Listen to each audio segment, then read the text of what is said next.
नमस्कार, स्वागत है आप सभी का डे नाइट स्टडी के इस ऑनलाइन लर्निंग प्लेटफॉर्म पे।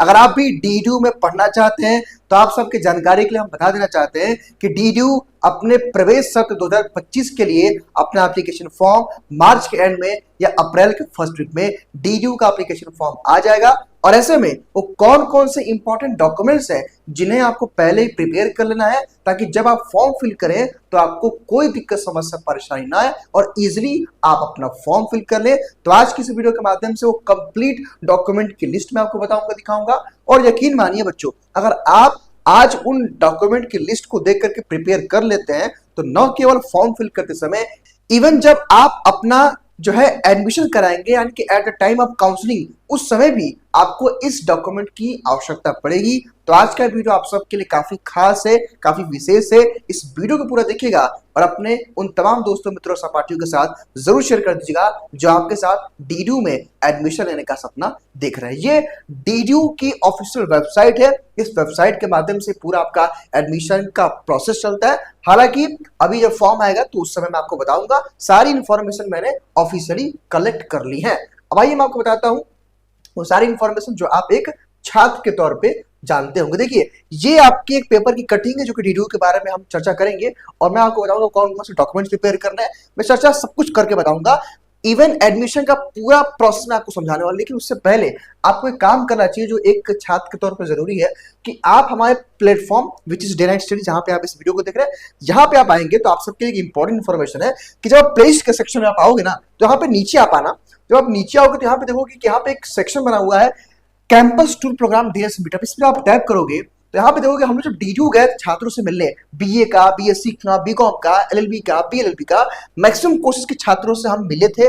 उनसे हमने छात्रों का रिव्यू लिया था, जाना था कि वहाँ कैंपस का माहौल क्या है, कैसा स्टडी कैसी होती है, पूरा कैंपस के बारे में जाना था और उनकी कैसी जर्नी रही यहाँ तक पहुंचने में। हमने उन छात्रों से सब कुछ बातचीत किया है। तो मैं आपसे कहना चाहता हूँ बच्चों कि आप इन वीडियोस को देख लेंगे तो आप डीडीयू के ग्राउंड लेवल की रियलिटी को समझ सकते हैं। तो आप इन वीडियोस को चेकआउट करना बिल्कुल मत भूलिएगा। अब आइए मैं आपको एक और बात बताता हूँ। देखिए, अगर आप प्रिपरेशन कर रहे हैं डीडीयू की तो आज से आप इस प्लेटफॉर्म के साथ जुड़ जाइए, क्योंकि देखिए लास्ट ईयर हमने जो प्रिपरेशन कराया देख सकते हैं आप कि लगातार हम लोगों ने क्लासेस दिया था।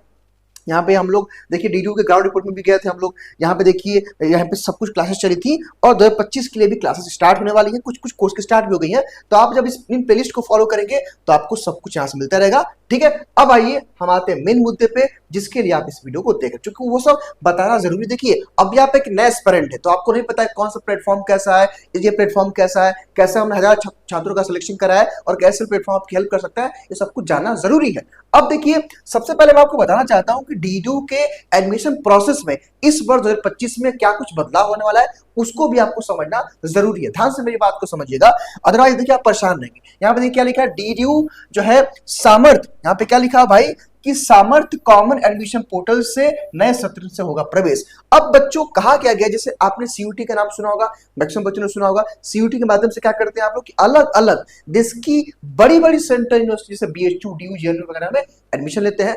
वही क्या होगा कि ये डीडीयू आपका उत्तर प्रदेश का एक राज्य विश्वविद्यालय है। ठीक है, वैसे ही आपका डीडीयू है महात्मा गांधी काशी विद्यापीठ वाराणसी में है, लखनऊ विश्वविद्यालय आपका लखनऊ में है जो कि यूपी की स्टेट यूनिवर्सिटी है, यूपी कॉलेज आपका स्टेट का कॉलेज है, एससीपीजी वाराणसी में स्टेट का कॉलेज है और टीडीपीईसी कॉलेज आपका स्टेट कॉलेज है। तो जैसे सीयूटी के फॉर्म के थ्रू आप अलग अलग विश्वविद्यालय में एडमिशन लेते हैं, इस बार क्या होने वाला है कि सामर्थ्य कॉमन एडमिशन पोर्टल से, एक पोर्टल से आप लोग इन मल्टीपल कॉलेजेस का फॉर्म भर सकते हैं। इवन जितने भी स्टेट यूनिवर्सिटीज और कॉलेज हैं जो है उत्तर प्रदेश में, इन सभी में फॉर्म फिल करने के लिए एक पोर्टल बनेगा, सामर्थ्य कॉमन एडमिशन पोर्टल से फॉर्म भरेंगे। ठीक है, तो इन सभी के लिए आप फॉर्म भर सकते हैं। हालांकि जो इसमें सब कुछ समरी बताया गया, मैंने लास्ट वीडियो में इसकी चर्चा की थी, मैं आपको एक इसका कंक्लूजन समझाना चाहता हूं कि होगा क्या कि फॉर्म एक भरेंगे, लेकिन मान लीजिए आपने डीडीयू के लिए अप्लाई कर दिया और लखनऊ के लिए अप्लाई कर दिया और विद्यापीठ के लिए, इन तीनों के लिए अगर आपने फॉर्म अप्लाई किया तो आप एक सामर्थ्य कॉमन एडमिशन पोर्टल से अप्लाई कर दिए, लेकिन इनका एंट्रेंस अलग अलग, यानी कि डीडीयू अपना एंट्रेंस अलग से कराएगा, विद्यापीठ अलग से कराएगा और लखनऊ विश्वविद्यालय अपना अलग कराएगा। ये अंतर रहेगा, बाकी फॉर्म एक जगह भरेंगे, बस इतना अंतर होने वाला है। ठीक है, अब आइए यहाँ पे बताया गया है कि मार्च के एंड में आपको फॉर्म आएगा, बताया गया था हालांकि मार्च के एंड में वैसे डीडू अपना फॉर्म तो निकालता है, लेकिन सामर पोर्टल से भी मार्च के एंड में या तो आपके अप्रैल के फर्स्ट वीक में तो किसी भी हाल में आपका फॉर्म आ जाएगा। ठीक है, अब ये बहुत इंपॉर्टेंट है कि वो कौन कौन से डॉक्यूमेंट्स जिन्हें आपको प्रिपेयर कर लेना है, ये ज्यादा इंपॉर्टेंट है। देखिए भाई, यहाँ पे इंपॉर्टेंट डॉक्यूमेंट्स की लिस्ट में समझिएगा कि 10th की मार्कशीट एंड 12th की मार्कशीट। ध्यान दीजिएगा कि जो बच्चे यूजी का फॉर्म अप्लाई करेंगे, यूजी का मतलब बच्चों क्या होता है कि आफ्टर 10+2, मान लीजिए आप जब 12th पढ़ रही है या इस बार आपका 12th हो गया या हो चुका है, तो आप बीए, बीएससी, बीकॉम, बीएलएलबी या बीसीबीबी, यानी कि 12th के बाद अगर किसी भी कोर्स में आप एडमिशन लेते हैं उसको हम यूजी बोलते हैं। तो जब आपको यूजी में फॉर्म फिल करना होगा तो 10th एंड 12th की मार्कशीट की आवश्यकता पड़ेगी। मे भी बहुत सारे बच्चों का कहेंगे सर मेरा अभी तो बोर्ड एग्जाम में रिजल्ट नहीं है, कोई बात नहीं, रिजल्ट नहीं भी आया तो आप फॉर्म फिल करते समय अपियरिंग में अप्लाई कर देंगे। अपियरिंग का ऑप्शन बना होगा तो अपियरिंग के सेक्शन में आ जाओ, टैप कर देंगे अपियरिंग के सेक्शन में, तो वहां पे भी जो है आपको इसकी आवश्यकता नहीं पड़ेगी, तो घबराने की आवश्यकता नहीं है। अगर नहीं 12th का मार्कशीट कोई दिक्कत, अपियरिंग पे टिक कर देंगे तो ये डिटेल आपसे नहीं मांगेंगे। दूसरी बात, यहाँ पे यूजी मार्कशीट का मतलब क्या भाई, मान लीजिए आप किसी पीजी कोर्स में एडमिशन लेना चाहते हैं, पीजी कोर्स में, ठीक है, यानी कि आफ्टर ग्रेजुएशन, मान लीजिए आपने एमएमएससी बीए बीएससी बीकॉम कर लिया, एमएमएससी एमकॉम में एडमिशन लेना चाहते हैं, एलएलबी में एडमिशन लेना चाहते हैं, उस केस में आपका अंडर ग्रेजुएट का मार्कशीट लगेगा। तो इसके लिए घबराने की आवश्यकता नहीं है। अगर आप पास आउट है तब तो लगा देंगे, लेकिन अगर आप पास आउट नहीं है, तो अगर आपका लास्ट ईयर या लास्ट सेमेस्टर चल रिजल्ट नहीं भी आया, तो आप अपीयरिंग फॉर्म अप्लाई कर सकते हैं। बस काउंसलिंग के समय पे आपके ये मार्कशीट चेक की जाएंगी। मेरी बात समझ गया। दूसरी बात, आपके पास एक मोबाइल नंबर होना चाहिए और ईमेल आईडी। ध्यान दीजिएगा, यहाँ पे ईमेल आईडी, मोबाइल नंबर, या तो अगर आपका पर्सनल है तो गुड एंड वेल, संभवतः सारे बच्चों का होगा, नहीं भी है तो अपने केवल पेरेंट्स का दीजिएगा, मम्मी पापा का या भाई बहन का किसी का दीजिएगा जो आपके साथ रहता हो। साइबर कैफे का मत दीजिएगा भाई, बड़ा परेशान होंगे। लास्ट ईयर बहुत सारे बच्चे गलती किए थे, साइबर कैफे भैया देते थे ईमेल आईडी, परेशान होते रहे, क्योंकि ईमेल आईडी मोबाइल नंबर से ही आपको कम्युनिकेशन होता है डीडू से। तो अब जब आप काउंसलिंग करते हैं, काउंसलिंग के समय ऑनलाइन होता है, तो इस बात का ध्यान रखेंगे। दूसरी चीज, आपका आधार कार्ड होना चाहिए, एक पासपोर्ट साइज फोटोग्राफ और सिग्नेचर। यहाँ पे बच्चों आधार कार्ड में एक विशेष तौर पर ध्यान रखिएगा। बहुत सारे बच्चे लखर सर कहते हैं सर मेरा आधार कार्ड में डेट ऑफ बर्थ गलत हो गया, मम्मी पापा के स्पेलिंग में मिस्टेक है, तो उसको आप सही करा दीजिएगा, आपके पास टाइम है, ठीक है। और इसके बाद मान लीजिए कि अगर आप जनरल कैटेगरी से हैं और आपने ईडब्ल्यूएस के लिए आप अप्लाई करना चाहते हैं, तो ईडब्ल्यूएस का सर्टिफिकेट आप बनवा लीजिएगा, ठीक है। हालांकि सब कुछ आप बनवाएंगे अप्रैल में। देखिए, ओबीसी से है तो ओबीसी का सर्टिफिकेट, एससी एसटी से है तो आपका मतलब कास्ट सर्टिफिकेट होना चाहिए, पीडब्ल्यूडी के भी है तो आप सर्टिफिकेट लगा सकते हैं। कहने का मतलब ये सिंपल से यहाँ पे वही बात है। जनरल कैटेगरी के बच्चे तो वैसे सर्टिफिकेट नहीं लगाते हैं, लेकिन जनरल में जो बच्चे ईडब्ल्यूएस क्लेम करना चाहते हैं वो अपना सर्टिफिकेट लगाएंगे। यहाँ पे एक बात ध्यान दीजिएगा बच्चों, समझने वाली बात है कि ईडब्ल्यूएस हर साल फाइनेंशियल अप्रैल से स्टार्ट होता है, तो अप्रैल महीने में ईडब्ल्यूएस अप्लाई करेगा ताकि आपके एडमिशन तक इसकी वैलिडिटी रहेगी। बाकी जो बच्चे ओबीसी एससी एसटी के हैं, इनका तो आप लोगों का तो 2-3 साल तक डॉक्यूमेंट मान रहता है, लेकिन मैं आपको सुझाव देना चाहता हूं कि आप लोग अपना डॉक्यूमेंट बनवा लीजिएगा, क्योंकि आज अगर आप इस डॉक्यूमेंट प्रिपेयर कर, सपोज आपने अप्रैल महीने में अपना डॉक्यूमेंट बनवा लिया, तो आपके एडमिशन के टाइम, आपके काउंसलिंग के टाइम में डॉक्यूमेंट की आवश्यकता पड़ेगी, फिर आप अपना स्कॉलरशिप अप्लाई करेंगे, कॉलेज में बहुत सारा काम पड़ेगा। तो अगर आप ये बनवा लेंगे फ्रेश तो अगले 3 साल तक आपको काम आएगा। बाकी ईडब्ल्यूएस का तो हर साल रिन्यूअल होता है, तो ये काम कर लीजिएगा अप्रैल महीने में, ठीक। उसके बाद देखिए, वेटेज सर्टिफिकेट का मतलब क्या होता है भाई, अधिभार प्रमाण पत्र बोलते हैं। मान लीजिए आपके पास यहाँ पे यूएनईएमपी का मतलब क्या है कि मान लीजिए आपके पापा मम्मी में से कोई कर्मचारी है टीयू में या एम्प्लॉय है, तो आप अप्लाई कर सकते हैं एम्प्लॉय वर्ड, आपको उसका वेटेज मिल सकता है। एनसीसी है, एनएसएस है, या स्पोर्ट कोटा कोई है आपका, स्टेट लेवल का, सेंट्रल लेवल का, फ्रीडम फाइटर का आपके पास सर्टिफिकेट है, पीएच फिजिकली हैंडीकैप्ड है, स्काउट गाइड है, मतलब कोई वेटेज सर्टिफिकेट है तो आप क्लेम कर सकते हैं, स्पोर्ट कोटा वगैरह किसी का भी, ठीक है। तो ये काम आप कर सकते हैं। आर्मी में है, आर्मी की अगर रिटायर आपके घर में है कोई, तो इस तरह का सर्टिफिकेट अप्लाई करेंगे तो आपको वेटेज मिलता है, 4 नंबर 5 नंबर का वेटेज मिलता है। मेरी बात समझ गए। तो ये डॉक्यूमेंट आप प्रिपेयर कर लेंगे तो न केवल फॉर्म फिल करते समय, इवन एडमिशन के टाइम पे इन सभी की आवश्यकता पड़ती है। ऑनलाइन काउंसलिंग होता है, वहां पे हम आपको गाइड करेंगे। मेरी बात समझ गया।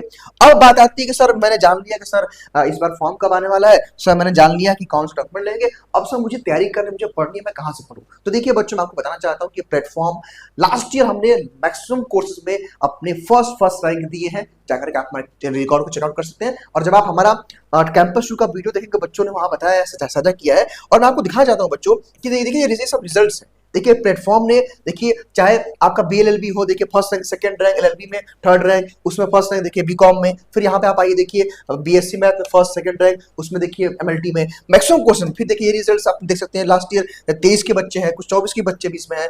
तो देखिए ये कुछ बच्चे हैं जो है ये सेलेक्टेड बच्चे कुछ कोर्सेज में हैं, ये कुछ 24 के हैं। तो हालांकि रिजल्ट तो बहुत सारे हैं, बहुत सारे रिजल्ट तो हमें मिल भी नहीं रहे थे, तो ये सेलेक्टेड बच्चे। और देखिए हमारा प्रवेश बैच स्टार्ट हो चुका है। देखिए अगर आप बीए या बीए मास कम्युनिकेशन की तैयारी करना चाहते हैं उसके लिए बैच है, अगर आप बीए या बीकॉम ऑनर्स की तैयारी करना चाहते तो उसके लिए, बीकॉम ऑनर्स के लिए, बीबीए बीसीए के लिए बैच एक ही है, बीए एलएलबी 5 इयर्स का कोर्स है, एलएलबी 3 इयर्स का कोर्स है, माफ कीजिएगा यहाँ पे 3 इयर्स का होगा, ठीक है, 3 इयर्स का भी कोर्स है, ये गलती से लग गया है, मतलब 5 ईयर एलएलबी का भी कोर्स है और 3 ईयर एलएलबी का कोर्स है। और यहाँ पे बीएससी एमएलटी यानी कि बीएससी मैथ में बायो है, एग्रीकल्चर है, एमएलटी है, बीपीटी है, बीटेक है, नर्सिंग, सभी का कोर्स हमारे चलता है। तो आप प्रवेश बैच के साथ जुड़ सकते हैं। इसके लिए सिंपली आपको प्ले स्टोर से करना है डीएनएस एजुकेयर एप्लीकेशन को डाउनलोड सिंपली, और इस नंबर पे आप 6387986674 पे कॉल कर सकते हैं। कोर्स की फीस आपकी 1250 है बच्चों, लेकिन कोर्स ज्वाइन करते समय आप DNS 10 यूज करेंगे कूपन कोड, तो आपको 10% इसमें एक्स्ट्रा रिलैक्सेशन मिल जाएगा, तो उसको कर लीजिएगा। और इसमें आपको लाइव क्लासेस, क्लास का notes, chapter wise test, 5 full length mock test और डीडीयू का मॉडल पेपर मिलेगा, बिकॉज डीडीयू का पेपर मिलता नहीं है, सबमिट हो जाता है, तो सब कुछ आपको मिलेगा। कहने का मतलब है कि जो एक नीड होती है छात्र को पढ़ने के लिए, जो भी सामग्री की आवश्यकता पड़ती है एक छात्र को पढ़ने के लिए, वो सब कुछ आपको इस बैच में मिलेगा। और पिछले साल हम लोगों ने ढेर सारे बच्चों का सिलेक्शन कराया है, तो इस बार बारी आपकी है। और यहाँ पे पोस्टर में इस बार आपको यहाँ पे आने वाला कोर्स के, तो इसके लिए भी आपको करनी पड़ेगी कड़ी मेहनत। और अगर आप जो बच्चे फर्स्ट रैंक लेकर आना चाहते हैं उनको और भी सीरियस होकर पढ़ना पड़ेगा। तो देखिए भाई, ये सब छात्र हैं, जब जाएंगे तो आपसे इनकी मुलाकात वहां पे कैंपस में होगी। तो बस मैं आपसे इतना कहना चाहता हूं भाई कि प्लेटफॉर्म जो है आपके लिए किस प्रकार मददगार साबित होगा वो मैंने बता दिया। बाकी आप YouTube के साथ जरूर जुड़े रहिएगा और चैनल को सब्सक्राइब करिएगा, ताकि देखिए इस बार प्रक्रिया नहीं है, फॉर्म आएगा तो हम भी इन्फॉर्म कर देंगे, फॉर्म कैसे भरना है, मतलब पूरा यहाँ पे बच्चों को प्रोसेस बताया जाएगा, समझाया जाएगा। ध्यान दीजिएगा, पहले आप फॉर्म भरेंगे, फिर आपका एंट्रेंस एग्जाम होगा, फिर रिजल्ट आएगा, फिर ऑनलाइन काउंसलिंग होगी, एडमिशन प्रक्रिया होगा, फिर अपने कॉलेज में पढ़ेंगे। तो ये पूरी प्रक्रिया होती है। हालांकि आने वाले समय में सब कुछ आपको हम बताते चलेंगे। तो फिलहाल इस वीडियो में केवल इतना ही। स्वस्थ रहिए, मस्त रहिए और देखते रहिए द नाइट स्टडी। बहुत बहुत धन्यवाद।